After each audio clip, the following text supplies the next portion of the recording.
देखिए, एक जो हमने यहाँ पर आज का जो इवेंट ऑर्गेनाइज किया है, हमारा एक प्रोग्राम चल रहा है यहाँ पे नशा मुक्त भारत। तो उसमें हमें एक थीम दिया गया है, एक पेड़ नशे के विरुद्ध।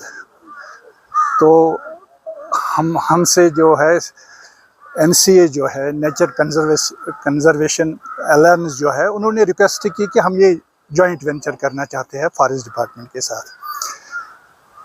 इनको हमने एक समझा कि ये हमारे लिए एक अपॉर्चुनिटी है। श्रीनगर से हमारे पास कुछ गेस्ट्स आए हैं, नेचर कंजर्वेशन अलायंस के जो लोग हैं वहाँ से आए, कुछ NGO के लोग आ गए, हमारे स्कूली बच्चे आ गए और फैकल्टी ऑफ फॉरेस्ट से हमारे लड़के आ गए। तो ये एक अच्छी अपॉर्चुनिटी है इस एरिया में, गुरवाटन एरिया में, ताकि यहाँ के लोग जो है ये इवेंट देख के हम फॉरेस्ट डिपार्टमेंट के साथ कोऑपरेट करके इस पूरे एरिया को ग्रीन बनाए। सर अप्रॉक्सीमेटली देखिए, हमारा जो इस साल का टारगेट जो दिया गया है, गवर्नमेंट ने जो टारगेट दिया है, हमारे जो स्पेशल फॉरेस्ट डिवीजन कुलगाम जो है, तकरीबन 3 लाख पौधे सिर्फ फॉरेस्ट टेरिटोरियल विंग प्लांट कर रहे हैं। इस तरह से हमारी जो सिस्टर विंग्स है, जैसे सोशल फॉरेस्ट्री है, सॉइल कंजर्वेशन है, या हमारे जो NGOs वगैरह है, तो मुझे लगता है it would not be less than 10 lakh plants. Message यही है कि इस एरिया को ग्रीन बनाइए, इस एरिया को मतलब आप जितना भी बेहतर कर सके। यहाँ पर का जो टोपोग्राफी है उसको मद्देनज़र रखते हुए यहाँ का जो फॉरेस्ट एरिया है, काफ़ी कुछ डिग्रेडेड एरिया भी हमारे हैं, उनमें जाके प्लांटेशन करें। हमने इनके साथ और एक प्रोग्राम बनाया है। हम इनको हालन जो है, हमारा एरिया बहुत अच्छा एरिया है जो कि डिग्रेडेड एरिया है, वहाँ पे हम तकरीबन 10,000 पेड़ लगाएंगे इनके साथ इवेंट करके। हमारा एक प्रोग्राम है, हमारा एक मिशन है 1 million trees for Pir Panjal, यानी कि 10 लाख पेड़ हम पीर पंजाल रेंज में वापस लगाना चाहते हैं। ये इसलिए क्योंकि डिफॉरेस्टेशन की वजह से बहुत सारे पेड़ काटे गए हैं और उस वजह से माहौलियात में बहुत ज़्यादा तब्दीली आ रहे हैं।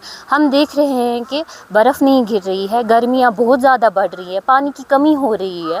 तो वो कम करने के लिए हमें पेड़ लगाने चाहिए, क्योंकि हमारा ज़िंदगी हमारी जो है वो पेड़ों पे ही डिपेंडेंट है। तो जब पेड़ नहीं होंगे तो हम भी नहीं होंगे। और हम ये मैसेज फ्यूचर जनरेशन्स को देना चाहते हैं, क्योंकि कल के लीडर्स हम हैं, हमें ही आगे बढ़ना है, हमें ही एनवायरनमेंट को बढ़ाना है, हमें ही अपनी गवर्नमेंट चलानी है, तो हमें ही कुछ ना कुछ करना होगा। तो जब मैं आऊँगी, मेरे साथी साथ मिल के आएंगे, तभी ही बाकी का जो यूथ है, जो नौजवान है आज के, वो समझेंगे कि नहीं, कुछ प्रॉब्लम हो रही है, हमें किसी चीज़ को बचाना है और वो कितना ज़्यादा ज़रूरी है।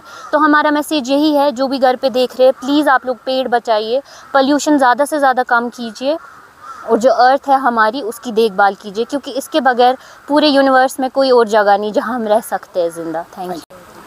देखिए, आज की जो ये plantation drive 1 million trees for पीर पंचाल, ये एक ऑनगोइंग कैंपेन है जो पीर पंचाल लैंडस्केप और फॉरेस्ट को और प्रिजर्व करने के लिए हम लोगों ने ये मुहिम चलाई है। इसमें मेन 3 ग्रुप्स है, मतलब इंस्टीट्यूशंस हम रादर कह सकते हैं। एक इंस्टीट्यूशन है school for rural development and environment, forest department Jammu and Kashmir और नेचर कंजर्वेंसी अलायंस। और उसके साथ हम लोगों के साथ यहाँ कई सारे लोगों ने ताउन किया है, जैसे यहाँ हाई स्कूल है, लोकल एक्टिविस्ट्स है, फॉरेस्ट राइट्स कोलिशन है, पीर पंचाल एडवेंचर क्लब है और किया मोटर्स। चूँकि किया मोटर्स हमारा कोई इस तरह का नहीं है, वो उन्होंने पार्टिसिपेट किया और सपोर्ट किया इस मुहिम को। तो लार्जर कॉज जो है, जो मुझसे पहले बात हुई है, ये एक मैसेज है। जब फॉरेस्ट्री के scientists, future scientists, forest department के लोग, डॉक्टर्स, इंजीनियर्स, बहुत सारे ज़िम्मेदार सिविल सोसाइटी मेंबर्स यहाँ आए हैं पेड़ लगाने के लिए, इसका मतलब है आम लोगों के लिए ये कितना अहम है। और मैं एक पॉइंट को हाईलाइट करूँगा, पिछले साल हमारे यहाँ 38.5 डिग्री सेल्सियस टेम्परेचर बढ़ा है। तो कॉज क्या है? जो हमारा 30 साल पहले जंगलात, सेहतमंद था, तंदुरुस्त था, ग्रीन था, खुशहाल था, खुशगवार था, वो कुछ चीज़ों की वजह से पेड़ कटे। तो खैर हम उन पे बात नहीं करेंगे आज। पेड़ कटे, एक गलत डेवलपमेंटल नरेटिव चलाया गया, तो ये सारा गाँव को एक रोड चाहिए, वो गाँव वाले 10 रोड की डिमांड करते हैं, एनवायरनमेंट को वो इग्नोर करते हैं। तो इसका मकसद ये है, क्योंकि यूरोप में भी डेवलपमेंट होती है लेकिन एनवायरनमेंट के कॉस्ट पर नहीं।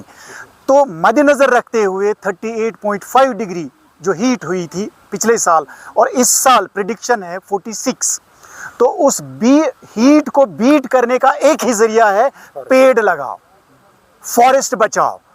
और ये मैसेज है लोकल लोगों के लिए जो असली कस्टोडियंस है फॉरेस्ट डिपार्टमेंट के, जिनमें शायद ये पता नहीं कि हमारा 80% एग्रीकल्चर जो यहाँ की इकॉनमी है वो डायरेक्टली इस फॉरेस्ट की तंदुरुस्ती पे मुनहसर है, टूरिज़्म पे नहीं, अदर जॉब्स पे नहीं। जो हमारी यहाँ अनएम्प्लॉयमेंट बढ़ रही है, यहाँ जॉब्स है, फॉरेस्ट के अंदर जॉब्स है, फॉरेस्ट के जो माइनर फॉरेस्ट प्रोड्यूस निकलेगा उसके ऊपर निर्भर होने से जॉब्स बढ़ेंगे। तो ये लाइवलीहुड को प्रोटेक्शन करने के लिए भी है। और इसमें इन जंगलों में हमारे यहाँ नायाब जिनका इकोसिस्टम में एक रोल है, नायाब वाइल्ड लाइफ स्पीशीज़, जैसे जहाँ हम खड़े हैं इस जंगल में मारखोर हुआ करता था, और अभी जो सरकारी डेटा है कि वो डिक्लाइन होके 4 से 6 रह गए हैं। जो हमारे यहाँ एडजॉइनिंग में हिरपुरा वाइल्ड लाइफ सेंचुरी है, तो उनको बचाने के लिए, उनका हैबिटेट बचाने के लिए, लोगों के लिए, लोगों के मुस्तकबिल के लिए, हमारे यूथ के लिए, हमारे जम्मू कश्मीर की खूबसूरती और खुशगवारी के लिए ये अहम है, हम जंगल बचाएं और इसमें जो पेड़ कटे हैं वो लगाएं। तो आज मैं शुक्रिया अदा करूंगा DFO कुलगाम डिवीज़न, हमारे अशरफ साहब, यहाँ के रेंज ऑफिसर्स जितने मौजूद है डिवीज़न के, यहाँ के फॉरेस्ट ऑफिसर्स, जिन्होंने हमें यहाँ होस्ट किया और बहुत ही खूबसूरत तरीके से इंतज़ाम किया, और हम इससे एनकरेज होते हैं। और फॉरेस्ट डिपार्टमेंट को हम चाहते हैं, क्योंकि अशरफ साहब 15 साल जहाँ तोसा मैदान में एक डिवास्टेशन हुई थी, इनका वहाँ भी एक ज़बरदस्त काम है, मैं वो हाईलाइट करना चाहता हूँ। अभी आपको दिखेगा, अगर आप 20 साल पहले गए वहाँ बिल्कुल मैदान दिखे थे, आज जाइए वहाँ ग्रीन है। उसका क्रेडिट मैं अशरफ साहब को देना चाहता हूँ, और जो हमारे चीफ कंजर्वेटर साहब है इस वक्त, इरफान रसूल वानी साहब, उनका, क्योंकि वो हमारे साथ साथ हमेशा रहें। और ये जो अभी जब हम उनके ऑफिस में डिस्कस करने गए कि हमारा इस तरह का है कि स्टूडेंट्स के साथ, साइंटिस्ट्स के साथ, डॉक्टर्स के साथ हम इन जंगलों को खुशहाल बनाएंगे, इनकी सब्ज़ाजार हसीयत जो है उसको और बरकरार रखने के लिए हम मेहनत करेंगे।